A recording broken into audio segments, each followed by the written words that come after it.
Happening now on Grid Tonight, explosive comments have emerged involving Formula One race director Michael Masi from the controversial ending to the Abu Dhabi Formula One Grand Prix. Why did audio released in the middle of December create such an internet firestorm nearly 2 months after the fact?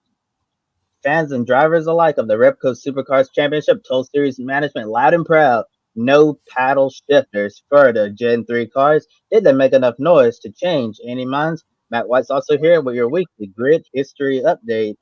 Envision Racing and Jaguar are teaming up next season in Formula E. How will this pay off entering a new era of electric racing next year? Hello to all our viewers watching here in the United States and around the world. Welcome, welcome to Grid Tonight, your weekly motorsports news program. I'm Coveland from the Put and Finish, and with me as always, Adam Lemeries. I also want to give a special shout out to our Patreon supporters, Colin, Mark, Michelle, and Robin. Thank you so much for investing in Grid Network. Link to our Patreon in the video description below. Please feel free to comment in the chat room and ask any questions you may have, and feel free to also engage in the discussion. With that said, let's kick off tonight's show with the most recent developments regarding the never-ending drama from the fallout in Abu Dhabi. And after audio surfaced on social media of Formula One race director Michael Masi, several high profile media outlets such as BBC Sport and Sky Sports Formula One have reported that Formula One and the FIA were already aware of these comments and it's been a part of their investigation. So it's really nothing new. It just got put out there and took off on the internet. According to Formula One journalist Andrew Benson from BBC Sport, the radio transmissions you're about to hear were actually released by Formula One on December 16, 2021. The interaction between Michael Masi and Red Bull sporting director Jonathan Wheatley largely went unnoticed by the general public until a user on Twitter brought this to light. And here's the conversation in question between Masi and Wheatley, causing such a firestorm on the internet due to these explosive comments. And there are 5 back markers between you and P2. And Lewis Hamilton is heading to an 8th championship of the world here, unless Max Verstappen can do something barely credible, and he's just not going to be able to. He's got no chance. Obviously, those lap cars, you don't need to let them go right the way around and catch up with the back of the pack. Understood. You need to let them Understood. go. Just give us a second. And then we go on motor racing like that. So we believe they may restart the race like this. I think all the cars ahead of you are going to pass Hamilton. And everybody behind you will stay in position. That car's mate will. Wheatley was the voice you heard saying those lap cars. You don't need to let them go right the way around and catch up with the back of the pack. You only need to let them go, and then you've got a motor race on our hands. Then the person who said understood is race director Michael Masi. While we don't know Masi's full intent for sure, as we await the results of the FIA's investigation, this conversation certainly raises more questions about Masi's future as race director. Adam, do you think this radio transmission makes it look even worse for Michael Masi? Although, like I said, nearly 2 months later, we're just hearing this for the first time, although it's been out there. Yeah. And, for you race fans that weren't watching, we actually on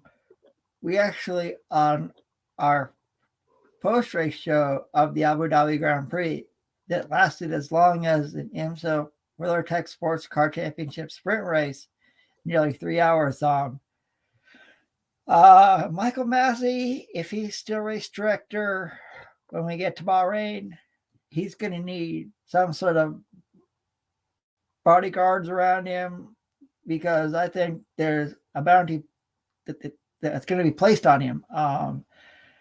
And it'll be interesting to see how everything develops with this. I can't believe it's been over 2 months and somebody just found this on Twitter. You think it would have happened a lot sooner. But I think Michael Masi's future as race director is in jeopardy. Yeah, without any question. I also believe that it's with the Jeopardy. I know there's been some rumbling in the media that Michael Masi is actually going to get sacked as race director of Formula One, and that they're going to be implementing a new race control structure to ensure that nothing like this ever happens again, where a race director impacted the result of a championship fight. And while that hasn't been confirmed yet, we can all agree here that Michael Masi's future as Formula One race director definitely in severe jeopardy. And I also agree with you, Adam. I'm really surprised that we're just now hearing about these comments, although it's been out there for a very long time. And I think the real reason why we're seeing such a firestorm on the internet because fans are still feeling that frustration. They're still upset, they're still feeling that anger. And I will say that their anger is absolutely justified because the outcome of a championship should not be, it should have never been this way, where the race director, I'm not, I don't know what the right wording is for this. I don't want to say, well, play the role in the outcome of the championship. Yeah, it's just something that shouldn't happen at any level of motor racing or sport in in general. And I don't think that outrage and the frustration and anger from the race fans are going to be going away anytime soon. Like I said, it's justified, but at some point you have to move on because just because you tweet, scream at the internet about your unhappiness and your anger, that's not going to change the race result. Max Verstappen is the 2021 Formula One world champion, whether you like it or not, and nothing that comes out of this investigation is going to change that. It seems like some people have a really weird obsession with the fact that they believe that the championship result could still be changed, but that is not going to happen in a million years. Yes, it's unfortunate the way it happened, but it's the way it is, and we're just gonna have to live with what happened. And hopefully, Formula One is gonna take this seriously with the FIA final report, and then they can put measures in place to ensure that we never have a repeat of Abu Dhabi because that day in December was a black eye for the sport. And we encourage all of our viewers, Formula One fans watching all over the world, share your opinion on the radio comments down in the chat room below. As y'all expected, as I've been saying, fans on social media were absolutely furious as more outrage spread all across social media. The hashtag F1XED combining Formula One into the word fix started trending. The FI is expected to present its findings to the Formula One Commission next Monday, so we'll be following all the latest updates and breaking news here at Grid Network. And looking forward to hearing the final report, Adam, next Monday. What sort of response should we expect from the FIA, and what can be done to ensure a situation like this never happens again? Well, next Monday is Valentine's Day. We didn't see love in the air, after all this, after everything that's happened. I think the FIA will get it right. Even though I think Mike Masi will still be race director after everything that's happened. Like you said, Kobe, no one can change the championship. Not even fans. Max Verstappen won the FIA Formula One World Championship last year. Lewis Hamilton came in second. So for me, it's going to be interesting to see everything that develops next Monday. And how can this be prevented again? Well, I think, like you're mentioning before we went on the air, Michael Masi is human. We all make mistakes. But I think, to me, if Michael Masi had a co-race director, someone that could help him, especially during what we saw at Abu Dhabi, I think it would make things a lot more, hopefully it would make more things easier and simpler. And I'm really glad you brought up the conversation we were having off air before we come on here about this. And just to expand on that, yeah. Michael Masi made a big mistake. Yes, he impacted the outcome of a FIA sanctioned world championship, and everything he did at the end of the race, Abu Dhabi, was absolutely wrong. It's perfectly clear he didn't follow the rules as written. But at the end of the day, we're all human. We make mistakes sometimes, that really terrible mistakes, and I feel like you cross the line when you start when you start off with the personal attacks, saying really nasty things, or even threatening harm against one person.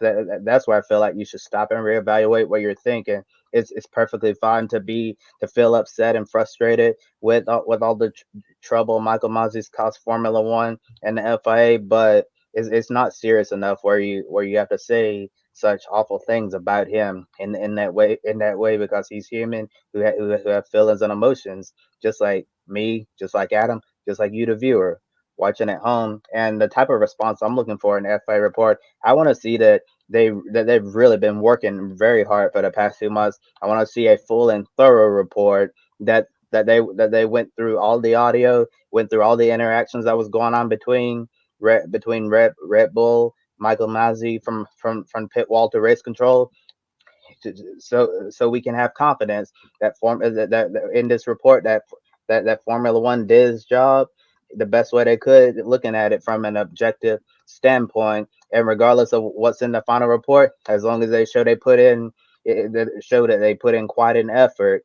to get all the answers, then I'll be satisfied as that. And also, it doesn't, although it won't change the results of the championship, they could also apologize to Mercedes, Toto Wolff, Lewis Hamilton for how it unfolded, and display a plan on what they plan to do to make sure it never happens again. And I have a feeling after everything that happened in Abu Dhabi, I don't expect us to see a repeat of this in Formula One ever again.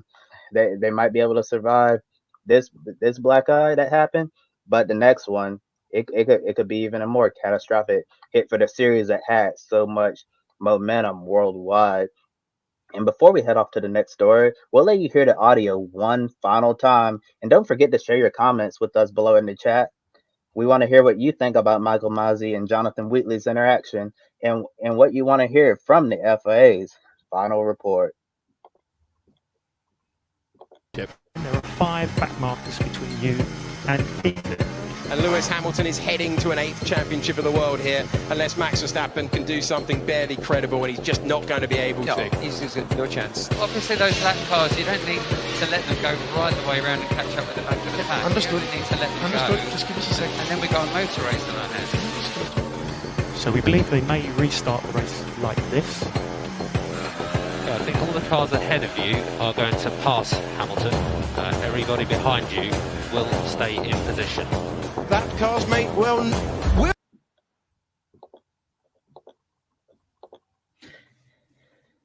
Now here's some news from down under in Australia.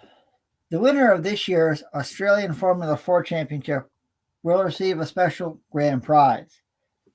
The Formula 4 champion will receive a test session behind the wheel of a Dick Johnson Racing Ford Mustang in early 2023 at Queensland Raceway. This is the second year that DJR is doing this for a young driver. The team is scheduled to test last year's Formula 4 champion, Thomas Sargent, later on this month. And now, here's Kobe with some more news regarding the Ripco Supercars Championship. And after a significant amount of backlash from fans and drivers, Supercars decided not to switch to the paddle shift system after all. You guys hear that? I think I hear cheers from down under all the way from the United States. Instead, the Gen 3 cars will stick with the manual stick shift system, 6-speed sequential transaxle. In the series press release, it stated the importance of gear shift and the practice of heel and toe behind the wheel that makes the supercars unique to drive, a part of their DNA. Defending series champion Shane Van Gisbergen was among those pleased with the decision, and new supercar CEO Shane Howard said they listened to the fans teams and drivers about protecting the difficulty of driving a supercar. In the photo you see on the screen right there, courtesy of the series. Adam, in your opinion, did supercars make the right call, and why were so many people opposed to the paddle shifts? Well, I can say supercars did make the right call. I think the paddle shifts would have made it a lot easier, for the drivers. What they're going with, in the Gen 3 cars is what they've always known, especially with the car that they have now. I'll say that I have a lot of friends in Australia who are also pleased with this decision. And like you said, Kobe, I think I can hear cheers from all the way down under in Australia as well. So to me, supercars made the right call. And I'll say I have, like I just said, I have some friends who live in Australia.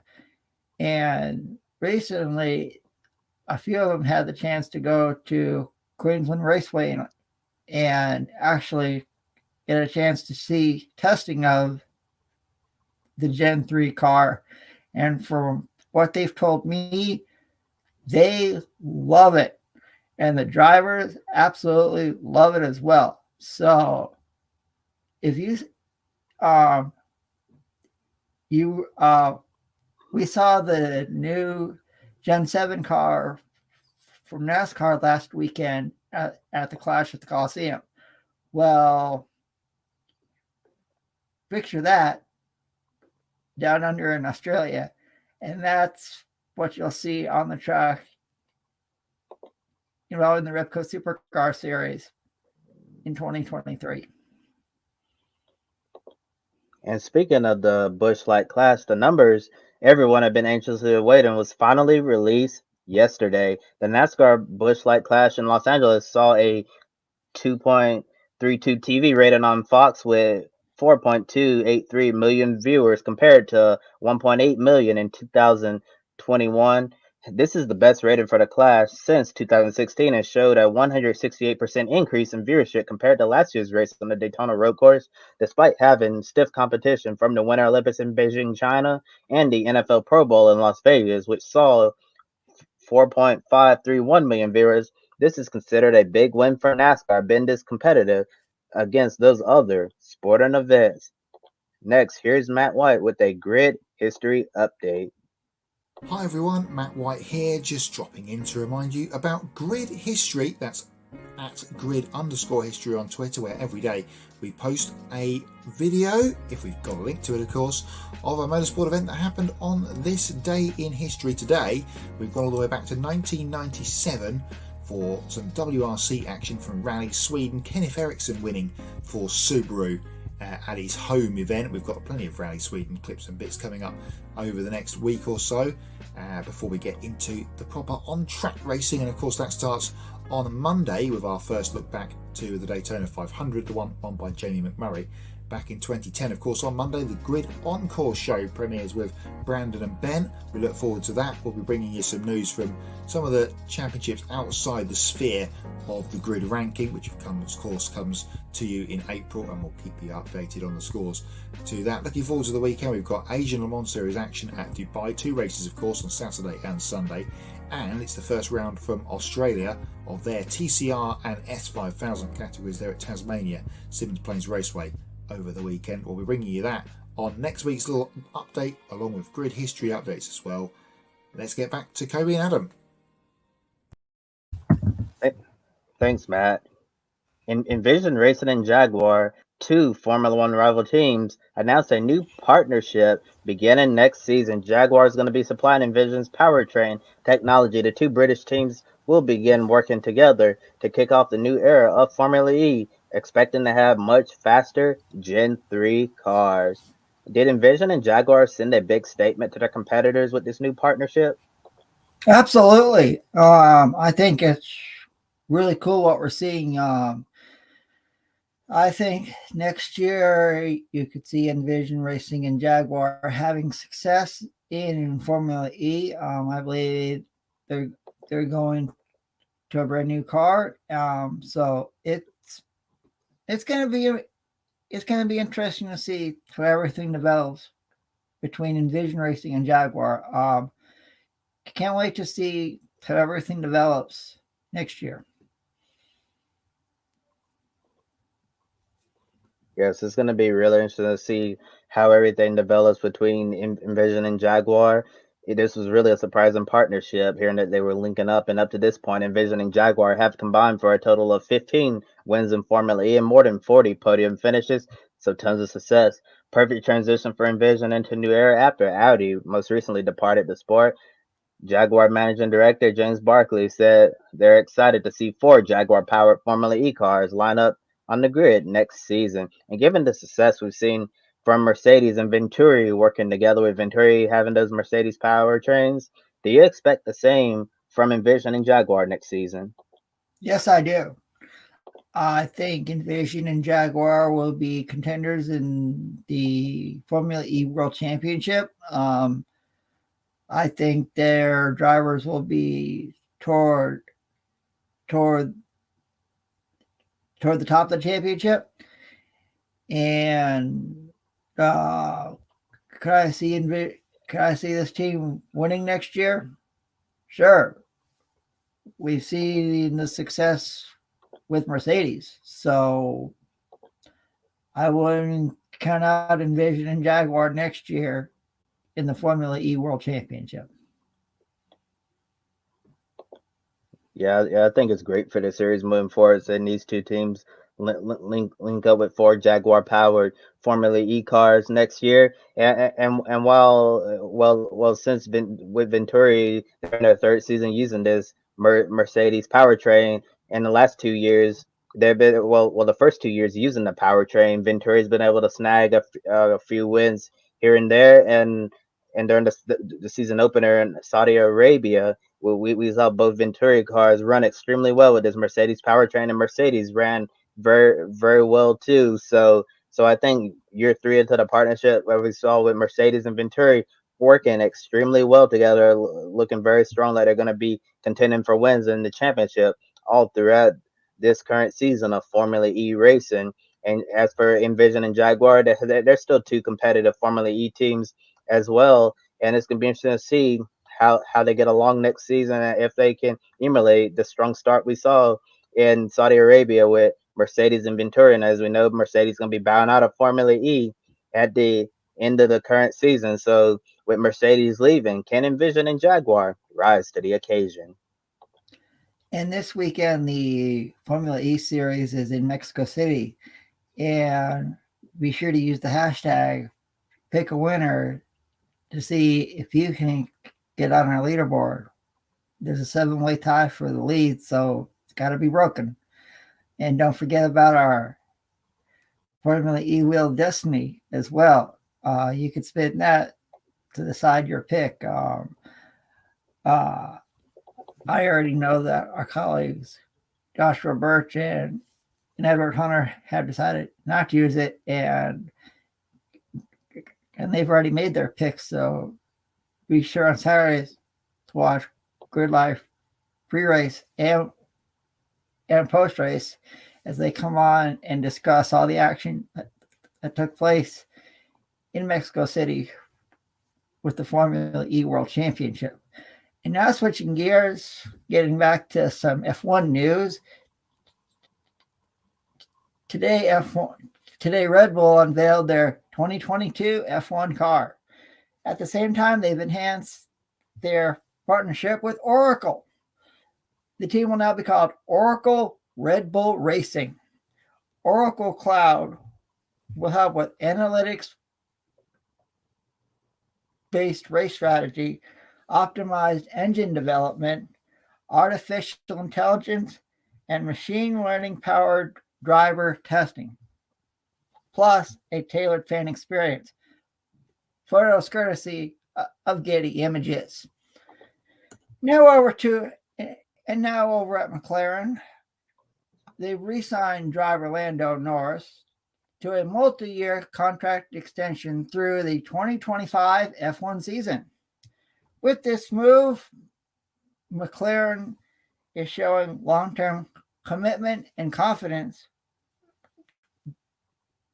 building the team around Norris, who admitted that he looked at other F1 teams before deciding to stay with McLaren for the foreseeable future.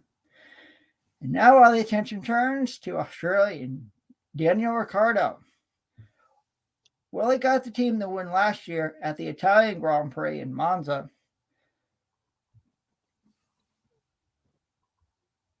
McLaren surely wants to see more commitment and more consistency from Ricciardo this year if he wants that same level of commitment. However, there may be more pressure on Ricciardo this year to perform as IndyCar star Pato O'Ward, making it perfectly clear that he'll do whatever it takes to get behind the wheel of an F1 car, even if it means taking Ricciardo's seat. And I have a question for our viewers in the chat room. Is Daniel Ricciardo on the hot seat at McLaren? And do you think Pato O'Ward will take Daniel Ricciardo's spot as early as next year at McLaren? To me, I think Ricciardo is on the hot seat, and he needs to perform really well this year. I believe if he wants to keep that ride in McLaren. Otherwise, if IndyCar star Pato O'Ward does really good, maybe winning the championship, maybe winning the Indy 500, if all that happens, I think we'll see Pato O'Ward taking over for Daniel Ricciardo next year at McLaren. So to me, Daniel Ricciardo is on the hot seat this year.